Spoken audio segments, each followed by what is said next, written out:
What's going on, everyone? Welcome, Rabid here, and it is August 1st, so we're going to take a look at some crypto mining profitability. Now, I haven't done a GPU mining profitability video since I think it was June or something. I think it was about 2 months ago. So yeah, I skipped July. A lot of things were happening that month. So we're going to take a look at profitability on GPUs, CPUs, ASICs, and FPGAs. When it comes to FPGAs, all I have is the E300 in my spreadsheet, so we'll be going through that.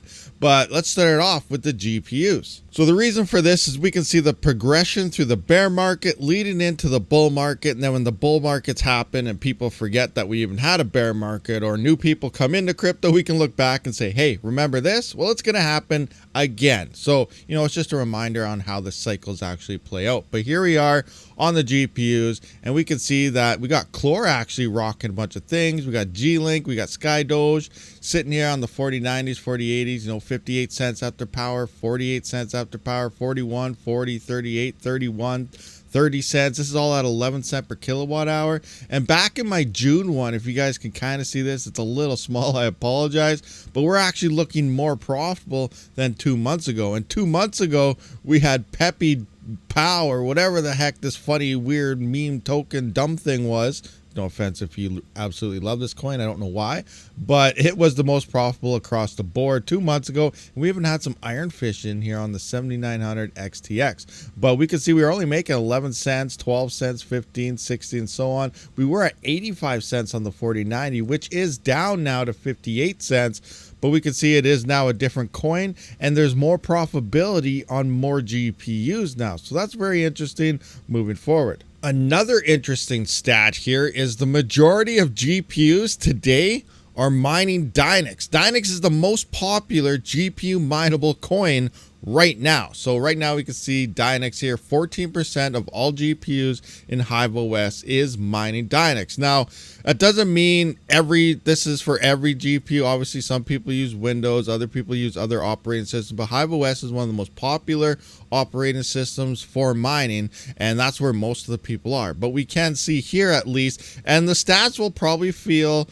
or look, I guess, pretty close to the same across others, except I don't know what their stats are. But at least for HiveOS, we can see Dynix is the most mined coin on GPU. So it's interesting because Kaspa is still in second at 12%, and then ETC. We got ASICs smashing out Kaspa, which is interesting that we still have 12% of all the GPUs mining Kaspa. Then we got ETC, then we got Raven, Nexa, Radiant, Ergo, Zill, XMR, which is CPUs. Remember, this is for everything right now, so CPUs is here, but it's interesting, CPUs is mostly used over a lot of other things like Bitcoin and Litecoin and so on. So that's interesting for a lot of the home miners out there. Dynix Solve obviously makes sense there. Now for AMD models, 23%. Majority of the AMD cards is RX 580s. That's still the most popular mineable GPU out there for HiveOS users. That's crazy. NVIDIA models, it's the RTX 3070, which makes sense. And then for ASIC models, looks like the L3 Plus is the most popular ASIC to have on at least Hivon. Most popular miner, we got LOL miner at 16%. And the most popular GPUs, we got NVIDIA at 71% and only 29% AMD. All right, so we've seen some GPU stuff. Now let's have a look at some CPUs. I'm going to load up the 3900X. We're going to go to 11 cents per kilowatt hour calculations, and we got Yata coin rocking 55 cents after power. Now, there's not much hash rate on this network. As you can see, this is RandomX, which is the same as Monero, but there's only 548 kilohash, so slightly over half a mega hash on the entire network. There isn't much volume here, but if you can sell, you can make some decent bank. You're gonna have to be very patient. We do have Zeph here hanging out at 35 cents after power. Pulsar is hanging out 12 cents after power. Dagger is at 11 cents. Monero XMR is actually 8 cents after power. Dero is having some technical glitches. Maybe the GPUs are breaking it. I don't know. Yes, you can now mine Dero with a GPU. Check out my other video. Bitorium 7 cents. Raptorium is at 2 cents. We got Veriscoin -2.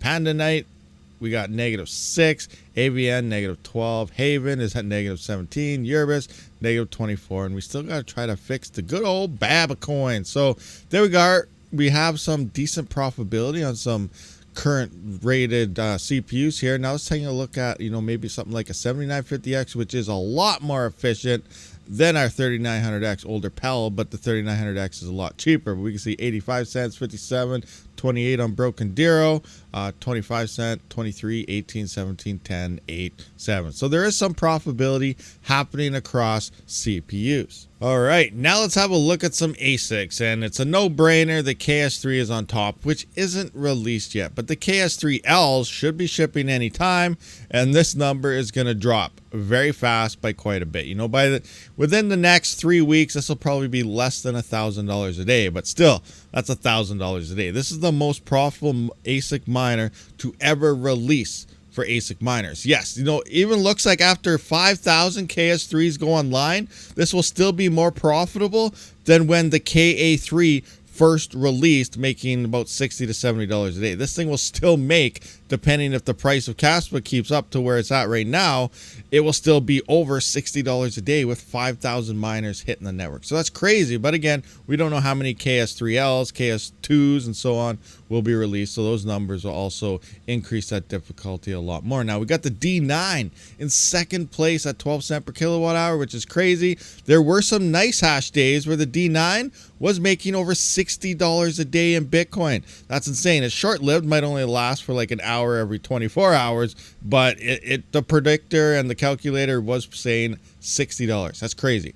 We got the L7, which has been, you know, ever since release at the top of the charts here, because Script is a very great coin, or I guess algorithm per se, that's merge mining Litecoin as well as Dogecoin. Now the Litecoin halving is going to happen like a day and a half. That means profitability will drop a little bit, but majority of the profitability is coming from Dogecoin, so you're not really going to see much of a drop here. So we're at $11.89. We're probably going to be down to about $9 after power. So we're not going to see too much happen there. Obviously, if Dogecoin price goes up, we're going to see a lot more profits. You know, Litecoin can pump quite a bit, but like I said, it doesn't really matter because it's not that much of the profits of the Script mining algorithm. Anyway, we got the X16s about to come out soon. They're currently at $6.80 a day. That's pretty darn good. 1.9 gigahash at only like 650 watts. That's crazy to think about.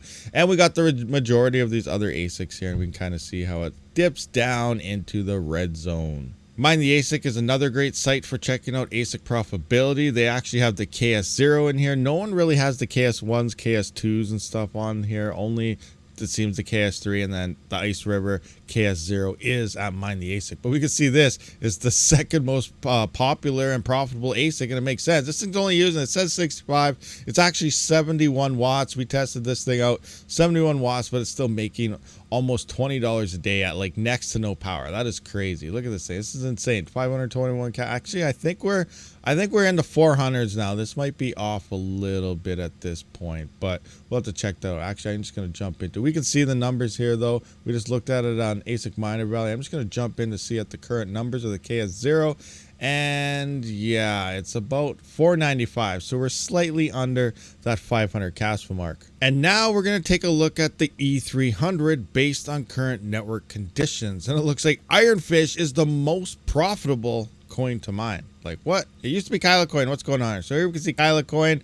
It is down to $308. It's only paying out $1,800 a day. That's not very much. It can't really support any hash rate. And as I say, it can't support much hash rate. We're upwards of 16 freaking petahash hanging out on the, or terahash. This is actually in terahash. We're at 16.4 terahash on the network. We were at like 6 to 8. And now we're seeing spikes upwards of 20. So it can't handle that much hash rate. And we can see we're down to only 72 cents profits after power. Ironfish, on the other hand, it did see a little bit of a price gain here. We're at 89 cents. It's at 1.34 petahash on the network.